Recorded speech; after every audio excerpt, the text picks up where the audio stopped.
సైన్యంలాగా ఉండాలి. ఇవాళ మంచి ఉద్దేశంతో హైడ్రా మొదలుపెట్టారు. మీరు మంచి ఉద్దేశంతో మొదలుపెట్టారు, మేమందరం కూడా సపోర్ట్ ఇచ్చాం. అంటే మేము ముందే చెప్పాం కమ్యూనిస్ట్ పార్టీగా హైడ్రా ప్రమాదకరంగా కూడా తయారయ్యే ప్రమాదం ఉంది. హైడ్రా అనేది ఇది ఒక ఆటం బాంబు లాంటిది. ఇది మంచికి పనికి వస్తుంది, చెడుకు పనికి వస్తుంది. మంచికి వైపే మీరు జాగ్రత్తగా ఉండాలంటే ఏదైనా ఒక ప్రాంతానికి వెళ్ళినప్పుడు పేదవాళ్ళు ఎవరున్నారు ముందు ఒక అంచనా రావాలి. ఒక శ్వేతపత్రం ఇవ్వాలని కూడా మేము డిమాండ్ కూడా చేశాం.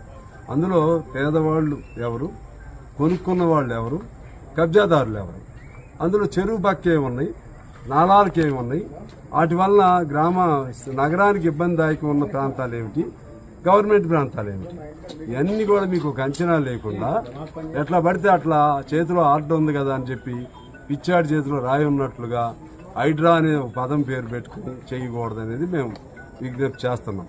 ఇప్పుడు కూడా మేము ఏమంటున్నామంటే హైడ్రాని సద్వినియోగం చేసుకోవాలి.